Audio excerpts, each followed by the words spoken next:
And welcome everyone to another edition of Orlando Magic Pod Squad. Dante Marchitelli, George Gallant, and Magic big man Moe Wagner, kind enough to join us. Moe, this is great. You got 4 days off after being on the West Coast road trip for 12 days. And still, we were able to convince you to do a show with us. I have to think you have much better things to do, but I appreciate your time. Well, we'll just connect the two, It's all good. It's all good. Now, hold on. Now, for anybody that's watching this, you're in your car, in the back of the car, which is good, so you're not driving. Should I go out into my car, guys? Like, you guys seem like you're in a hurry to go somewhere. Everybody's on the road. Everybody's doing things from the road. What's happening here? Well, that's part of having an off day. You're on the move. I'm not sure what my mom is doing here, driving the car, but I'm in the back. Better safe than sorry. Well, now, we can't assure everybody that you're not driving. So that's the big part. And listen, Dante's not driving, so that's good. And I'm not driving either. Mo, this is not normal in the middle of a season to have 4 days off like this. I know you'll have practice coming up, but what are you doing? What do you get a chance to do with a little downtime here? Yeah, it's a good point. I mean, the one thing that's a little problematic was the road trip, right? You come back from Denver. It's a long day of traveling, so it doesn't really feel like an off day. And changing coast is always a big deal, even if you had a day in between. So for us, it's really good to kind of settle in after a 12-day road trip and to enjoy some time at home. Now, I know you were tossing around going to the beach even today, like to just relax. How good is it in the middle of January to play for a team where you could just hop in your car and go to the beach? You couldn't do this up in Michigan or DC or probably 27 of the other 30 teams. You probably couldn't do this. Yeah, no, it's a luxury, and I always stress that we should take advantage of it because obviously I've been in positions where that's not the case. So I want to make the best out of the situation you have in front of you, and so we're trying to embrace it as much as we can, and make it's like not even an hour car drive to go out there to feel some sand in between your toes. So it's really fun. Dante, we're going to send this to the Chamber of Commerce when we're done. We'll send this right to the city. Yep. Tourism, right to the tourism board. That's right. Hey, so some people like going on road trips. Some people don't. 12 days is a long time. Or did you pack what you needed? Did you have everything you needed for those 12 days? I wouldn't consider myself the best packer. I'm a chronic overpacker, but this time I think I did a good job. But I will say after a week, that's kind of my threshold where I'm getting impatient and trying to get home. Okay. You get used to it, but after 7 days, it kind of clicks into a mode of I finally want to sleep in my own bed again. Yeah, you get angry, right? Like when I'm on the road for that long, I find, and I'm not even playing, I'm sitting around watching you guys do your thing, but I'm the same way. I would say after 7 or 8 days, just like you wake up and you're just not happy because you're not home. Yeah. Like you're just angry.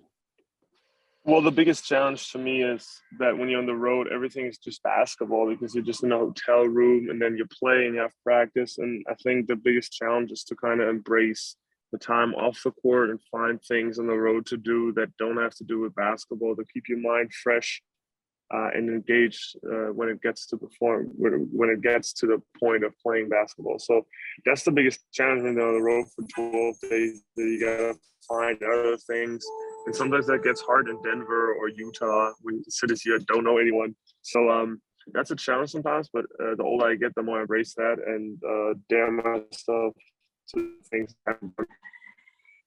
Well, what did you do then? What did you get into? Because you had 2 days off in Utah, which is ironic. A day off in Denver. Were you able to find some things? Nice. Well, my biggest advantage is that I have family on the road all the time. So sometimes I have to mobilize the little one to kind of join me on my activities. But we go on walks in Utah. We kind of went on a mini hike, I would say, through a canyon. That was pretty cool. But then it's also, you can't do too much because you're tired too, right? So it's like right. A little in-between gray area that you got to hit. And spending time together makes a big difference because it gets lonely on the road. I think we all know that. That's true. So you Yep. so you drag Franz with you wherever you go if you have things to do, or how does that work? Well, I always ask him, and sometimes he asks me actually too. So That's I cool. think we've created a pretty healthy culture of keeping each other accountable, that we're not always in our four walls, and we go on walks or we go out to eat, even though we could eat at the hotel and stuff like that, just to get out of the hotel a little bit. Now, George, I don't know if you know this, but we had Vince Carter doing a couple of games, and he does his Mhm. Vince Sanity scale. So Right. we did a broadcast where we had two Moe Wagner dunks, right? I He came saw right it. down. Yep. One was on his good friend Ivica Zubats, right? A good friend of his that he embarrassed greatly on national TV, and then another. So I know you were getting a kick out of that, Mo. That Vince Carter would be grading your dunks, and I don't know if you know, but he gave you an 8 and he gave you a 9. So you got an 8 and a 9 from Vince Carter, right? You'll take that. Yeah, I mean, that's incredible to be. First of all, I'm like, the craziest thing to me in the NBA, and I've been part of I had some great teammates in my career, but like the craziest thing is that people just walk around casually that you've seen on TV when you were growing up, and they're kind of these heroes and Right. these players in a far away world, and now all of a sudden they sit on your broadcast and rate your dunks. So that's pretty surreal.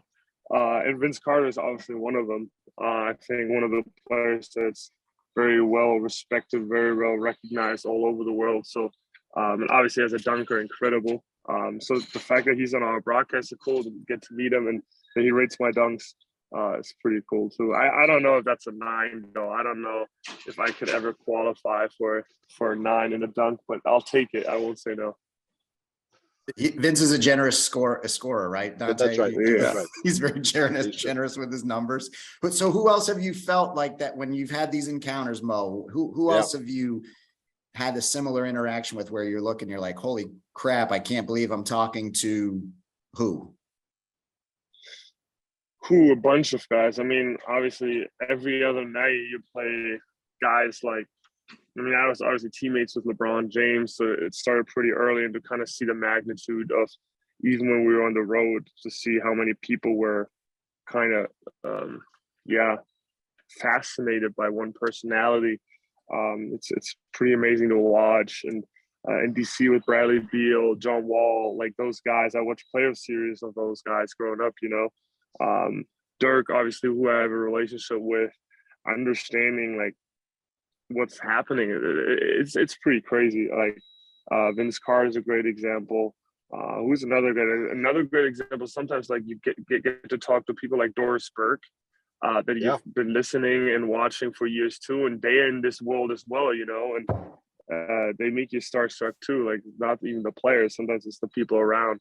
So stuff like that makes you realize you really arrived in this world.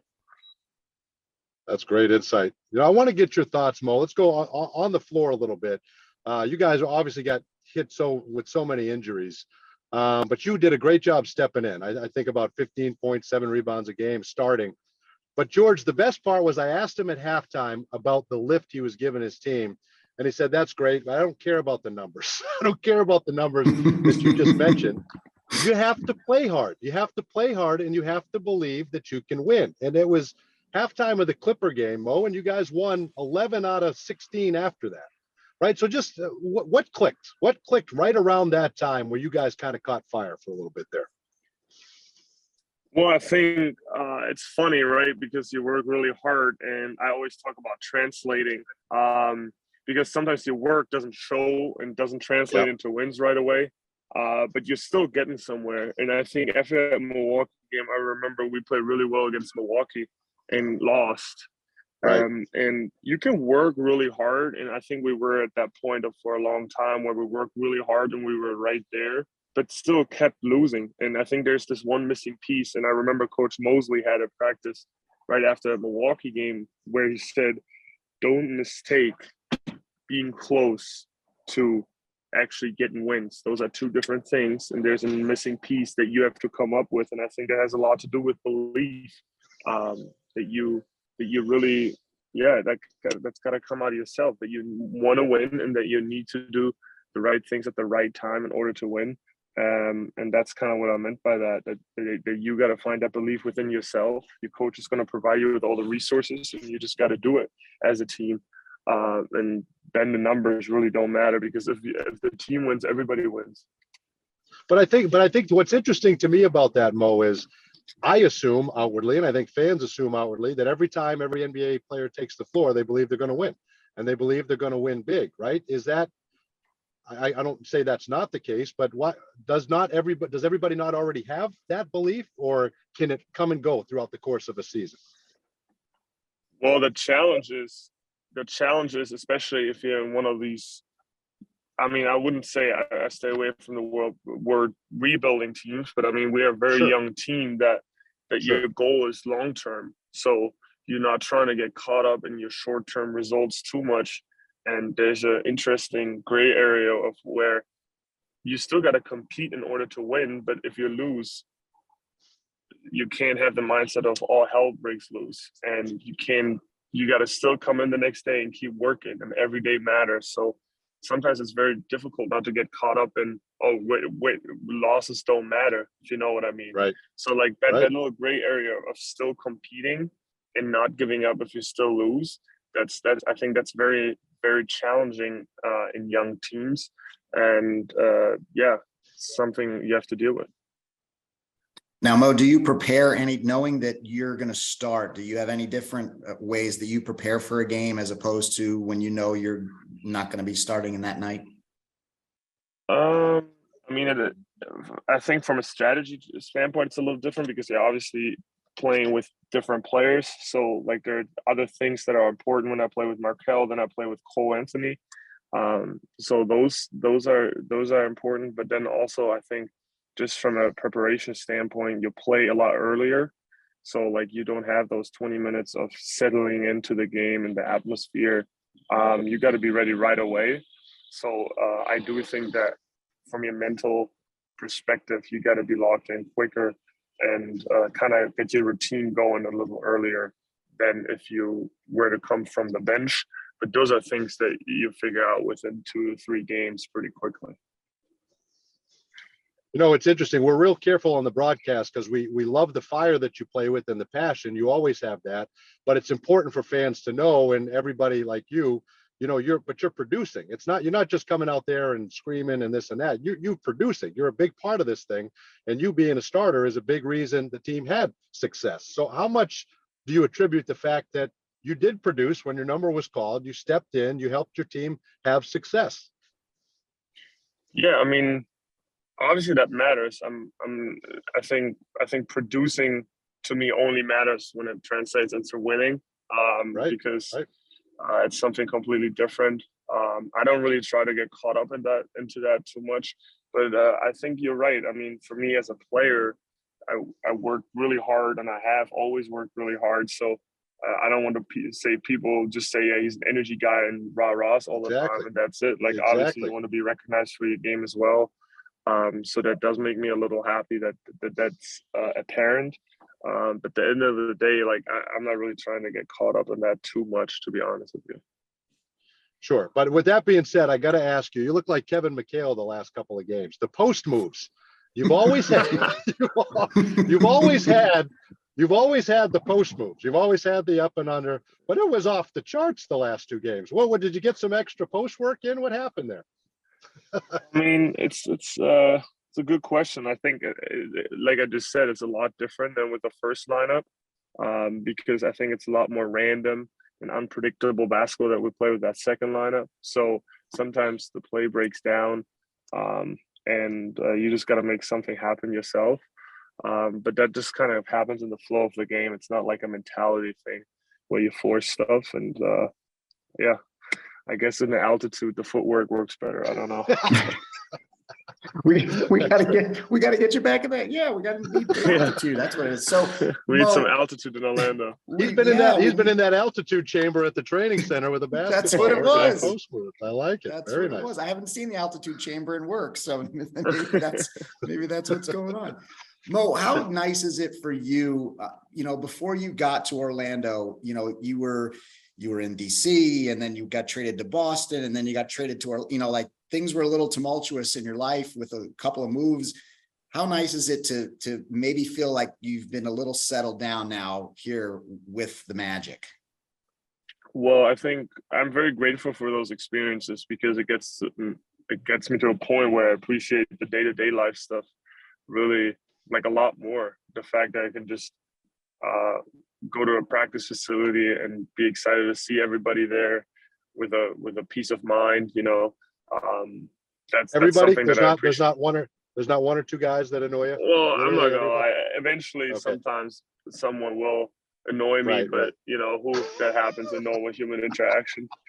Sure, of course. I think he's getting at me, but that's It is- okay. That's all right. That's okay. Fair enough. Fair enough. It's random.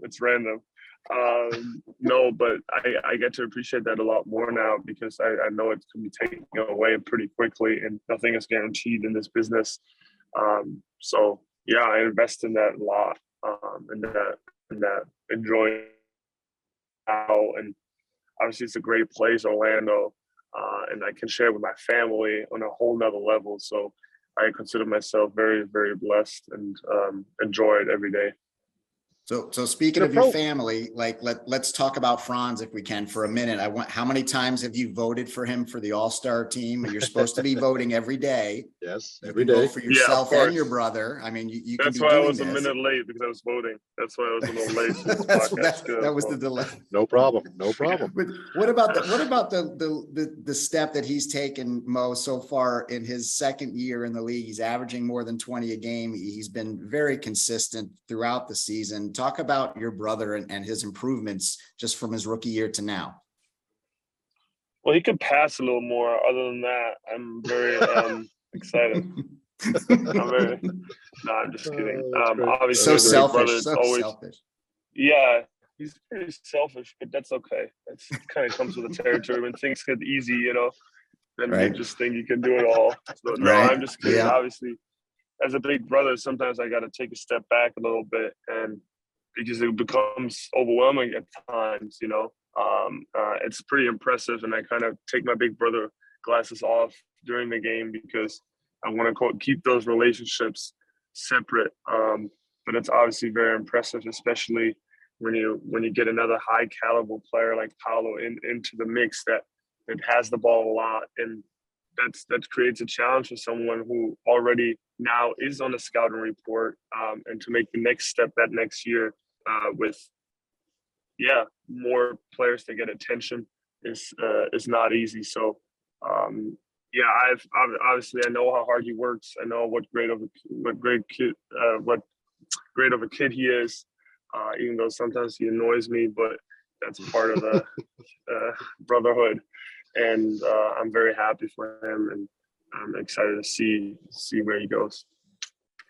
You've seen the numbers in the fourth quarter. He takes over in the fourth quarter, and he's on a list with some incredible names. Does he just pass less in the fourth quarter, or is there more? Is he able to get it to another gear? What is it about when a game's on the line and you need a big basket that he feels comfortable in that moment? That's a good question. What is it about the fourth quarter? I don't really know. Maybe he wakes up when he has a bad game, and then in the fourth quarter he's like, "Nah, I gotta turn this up a little bit." But no, I mean, obviously, I wasn't there against. I think it was against Memphis, but games like that where he seemingly struggled the first three quarters, and then he hits another gear. Because we've all been there where you struggle, and then to say "F that," I'll figure it out now. That's something that's very mature for his age, and that's very impressive to observe, obviously. And I think there's a common trust too in the team and the staff, to give him the ball in the situations that matter, like for example against Portland. So those situations, as a big brother, that's pretty cool to watch. You mentioned not being there for Memphis. We went to great lengths to blame Caleb Houston for the whole thing on the broadcast. No, for sure. If that right, is that kind of where you're at on the whole thing? No, 100%. It's all Caleb's fault. I don't take any responsibility for that. No, I mean, listen, I was these things, I'm not sure if I'm supposed to say that these things happen. I was extremely embarrassed after the whole thing, because you never want to be getting attention for that type of stuff. Obviously, I also understand that you're all what you do, and your intention doesn't matter in that point, because it happened. What happened happens. But everybody who knows me knows that that wasn't my intention. I felt bad too, because I'm over it now, but at that point, it kind of seemed like it was taking attention away of what we were building, and we were kind of on a roll. And I hated to be responsible for taking some of that momentum away. But I think we kind of passed that whole thing now and moving on. And obviously, for me, I don't want to be in any of those situations ever again. It was very embarrassing, and I feel bad that occurred. Well, you have moved on, and I think it's amazing. And the team has rallied. And is there a feeling now, just a little less than half the season left, you can get fully healthy, right? You've got Wendell back. Maybe Jonathan Isaac's going to join you at some point. You got Markel, right? As you continue to get healthy, you guys are right there in the mix. I mean, everybody's talking about a playoff push. I imagine that would be a lot of fun to be a part of down the stretch. Well, 100%. Winning makes so much stuff easier, and even being able or having the confidence, and even that if you lose one or two games, that you're still in the mix for winning the next 2 or 3 games. Like, that you're able to respond regardless of who you're playing. That I think that's a confidence that we've gained now that is very important when you talk about a team that wants to go somewhere. So that's something that I'm very proud of with this team, that we kind of found a way that even if we lose, like in Sacramento, we find a way to answer and come back and respond as a group. So of course, we in the back of our head, I think that's very present, to know that we're in the mix. But at the end of the day, we'll be in the gym tomorrow, and then the day after that, and the day after that, and that's what really matters. And the rest will happen. So, but how, Mo, though, how important, you mentioned that, you know, we're a young team. You've said that a couple of times, but how important would getting into, just say, the play-in game, how important would that be for this group's development, especially for I would say, this is just off the top of my head, I would say 75% at least of the roster has never been to any part of the playoffs, right? Whether it be play-in and real or quick, postseason. Before you get into that, George, I think what endeared Mo to everybody was when he first got here, the end of that season, when we won a big game at home, and you sat there and did the post-game interview and said, it's okay to win too. Like, I know we're going through a process, but it's okay to get some wins too. And I thought that was great. That's right, George. That's kind of what you're saying. The mentality, like, this would be great. Well, yeah. Like, this is exactly what, obviously, I talk about a young team, but when I speak like that, it's from a neutral perspective with you guys. When we're on the court and practice, as a player, and I think everybody feels like, or I know everybody feels like that. It's F that, you know, we're not rebuilding. Like, we're competitors. We want to win. And I think that's how you got to approach every day. And of course you want to win. Like, that kind of feeds you. If you win, working is easier, and the next day it becomes easier, and the chemistry is better. So, and everything is a lot more fun. So, like you said, George, I think making a playing game or the playoffs, whatever it is, would be or at least be in the hunt for it, is a very valuable experience for every team, especially a team that's trying to organically grow as a young group. And even though we don't really talk about it, I think everybody's very aware that that's a possibility and a huge opportunity. You know, I share a lot of I feel when I'm doing these podcasts with Dante, I'm usually like, yeah, F that, Dante. Like, heck, that's yeah. Yeah, correct. I try not exactly to. right. I'm trying to work on my reputation, so I'm not going to. Good. Good. So yeah, but as a competitor, that's exactly how it is. I mean, you have to have that mentality in order to be successful. That's what I mean with belief too. You know, like when you talk about young teams, that almost sounds like an excuse sometimes. So young teams can be good too. I love that. Exactly right. It. And young players can be good too. What's your vantage point on Paolo? I mean, it was very early into his career where I think everybody thought, oh boy, this guy's going to be pretty good. What's your vantage point on Paolo? Yeah, I think the most obviously he's incredible what he does on the court, extremely skilled and physically gifted. And even now, obviously, I think he probably takes the most shots in our team, and he's on top of the scouting report. He finds ways to go to the free throw line, finds way to produce even on less efficient nights. I think the most impressive thing about him, though, is that his demeanor about the game and his focus that he kind of brings into the locker room, which is not normal for a young guy like that. Right.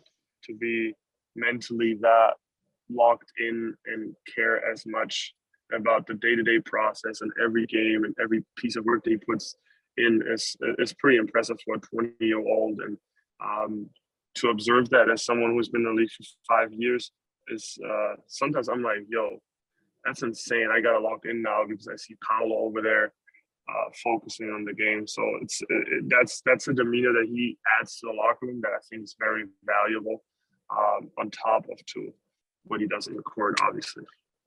We've not seen him smile. Does he smile? Have you ever seen him laugh? He's a funny guy. He's a very funny guy. He doesn't really smile a lot on the court. That is correct because he's very focused. But no, he's a very funny dude and says some crazy stuff too sometimes. That's good. That's good. Hey, we'd be remiss if we didn't revisit some. I did a couple of Lakeland Magic games, right? And I'm down there with Xavier Simpson, right? And you start looking at, first of all, can you explain to me why that guy's not in the NBA? Captain Hook. I mean, that is an impressive, talented point guard. In due time, it's a matter of time.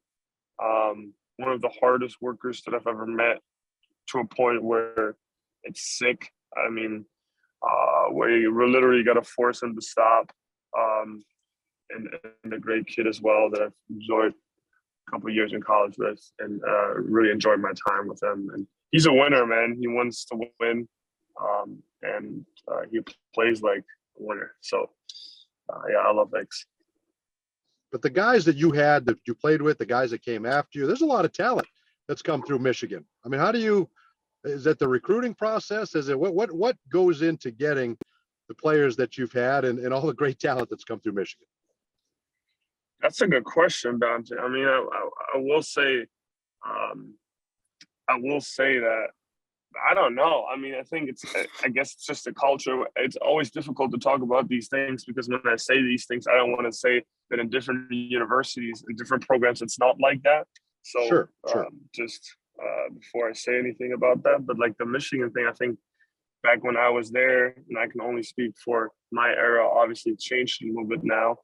It was a great culture, and I think that kind of obviously with Joan continued from what I've heard and feel from Franz. So there's a great culture in that locker room around that program that everybody did his worked really hard and enjoyed being together and held each other accountable.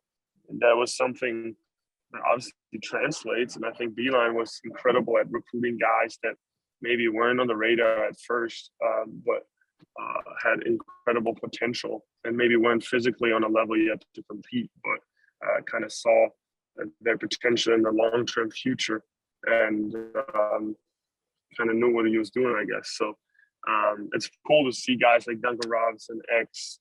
I mean, we have so many players, man. We Karis LeVert. So it's pretty cool to watch them and be consistent in what they do.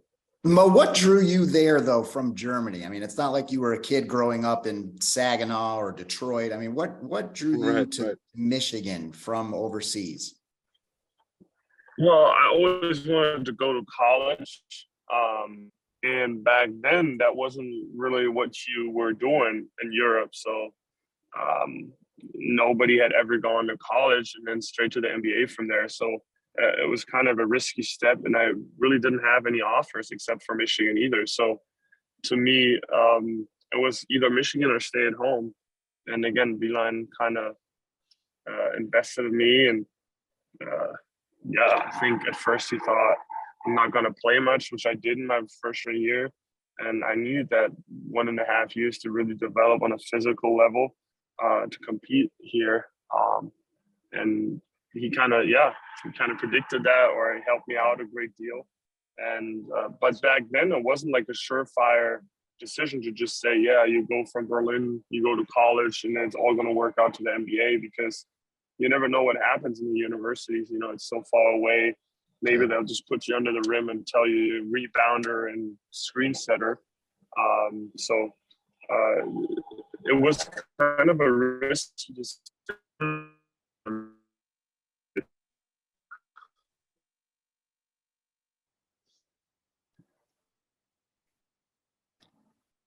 think we lost him. Did we lose you? I think it broke up there for I'm a back. second. I'm back. Oh, there you go. Okay. No, We I'm got good. you. I'm good. You said it right before we lost you. You said it was kind of a risk, but obviously it paid off. It really, yeah, I'm very happy that I made that decision. Obviously, look like a genius now, but back then it wasn't as surefire. Sure. All right, last thing, Mo, and then As we'll it let you get was. out of here. We know you're going to the beach. When I go to the beach, I have a short attention span. I've got to be up doing things. My wife can lay there for 4 hours and not move. What do you do? What's your routine at the beach?